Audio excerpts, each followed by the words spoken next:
फरमाइश आमज मदीना अल्ले हंस तिस कह रेसिपी करतो असितन शेयर जुस सठै मज़ेदार गछ तो प्रथ कह खे शौक सान। अस्सलामु अलैकुम वरहमतुल्लाहि वबरकातुहू। उम्मीद छम तुह सारी ٲسِو बसीत सलामत। अल्लाह ताला थैन तुह तो पन्निस हिफ्ज़ अमानस मज। मदीना अल अन्न बापत द्रायस बह पन्ने आंगन वारि मज वुचतो माशा मदीना अल किस स्पेशल तो अमे अलाव तह अल पन्ने वारि हंज न्यामज अल्लाह तालस कुन लाख लाख शुक्र ये मेनिस आंगनस मज यम न्यामज मे अता करमच। अत अल्ले कशर मुख्तलिफ नाव वनान कह लोग अत गोड अल वनान वन गो खबर सन किन यत मदीना अल वनान। यह अल यीचा बड़ लेकिन यह बिल्कुल सॉफ्ट तो लव अल तो अपरी गयस बह मरचांगन चमनस मज तो अत अनहो मरचांगन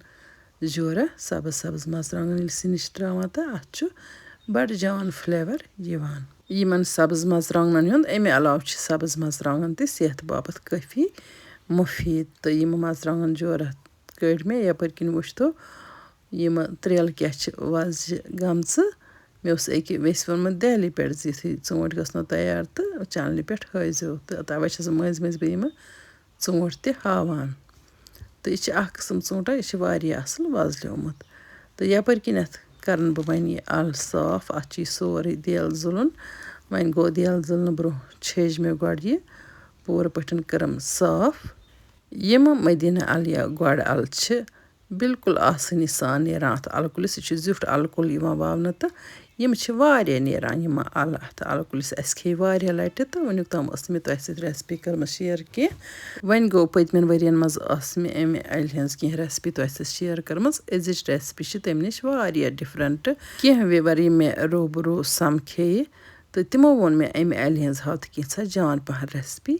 तिकाज यह सारी करान पसंद कि यम सात अत पुर मसाल रनान तो यह तीचा टेस्टी लगान कह यपर किन वुचतो अत अल्ले कोड़ मे ब्योल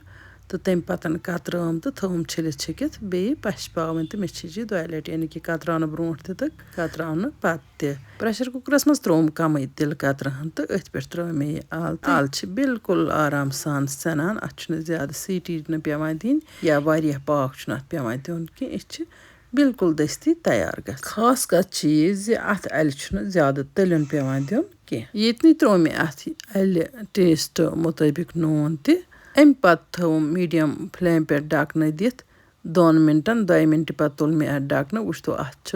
रस द्रामुत यह रसदार अल आसान काफी रस आसान वैसे अस पन्न कशरन सब्जियन काफी रस माशाल्लाह वुचतो तुह तो वन दिमो अत खलन खलन तो अत त्रावन कह मसाल तो फिलहाल त्रो मे अत नून योतन। यमि तरीक बह यह अल आज रनान यह तीचा मीठ गसान तो अत अकुई डंग नेरान तो अत त्रे मे सब्ज मरचांगन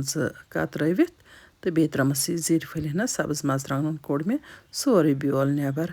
तो अम पे त्रोमस मे शूट रचना लिद्र रचना गरम मसाल पीथना दानवल पाउडर रचना तो बे त्रोमस बदियान पीथना कम रचा रचा त्रो मे यह मसाल तुह वुचु तो अम पे दिमोस खलन खलन तो करोन यह मसाल त्रावन पत हना कुक तुह वुचु अत कत्या मामूली मसाल त्रे मे यम वारिया सब्जी यम मामूली मसाल त्रावन सठा टेस्टी बनान बनस्बत वारिया ज्यादा मसाल त्रावन नश। वन दिस मे अत खलन 5-6 तो अम पतन त्रो मे अत ओम दद यूता तुह मर्जी गि तूता त्रतोस तो अम पतन दिमोस खलन खलन अम पतन थवोस बे 2-3 मिनटन मीडियम फ्लेम पे ढकन दिथ तो यह अल बिल्कुल दस्ती तैयार गछान। अत हेको कम वर रचना तह या रुन फलहना तह त्रवित माशाल्लाह वुचतो तुह यह अल किस स्पेशल बनान कम त्रो मे अत तेल हन कम त्रो मे अत मसाल तह बे त्रो मे अत ओम दद तो माशाल्लाह यह यीचा मजेदार गछान पत यह बिल्कुल दस्ती गछान यह सिन खत्म यह अती रोजान मे कहो विवरो वोनमुत यह अल रनान पे पेवान दरित अत कहन खेवान पन्निस गरस मज यह सब्जी आसान तो लेडीजन गसान महसूस दपान रन मेहनत करस लागत लजस तो पत गस यह सब्जी गसन जाय कह तो बे पन्निस गरस मज यह अल कुल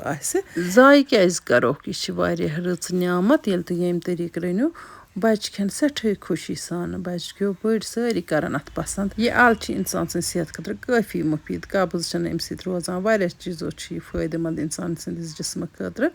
تہٕ اِسلیے گژھِ یہِ ال اَمہِ طریٖقہٕ رٔنِتھ اَمیُک لُطف تُلُن تہٕ یہِ چھِ واریاہَن بٮ۪مارَن ہِنٛدِ باپتھ پرہیز سیُن ہیوٗ تہِ بنان تہٕ مَزٕدار تہِ بنان نٔیِس ویٖڈیووَس منٛز اَنو بیٚیہِ کانٛہہ نٔو ڈٲلۍ اللہ نِگہبان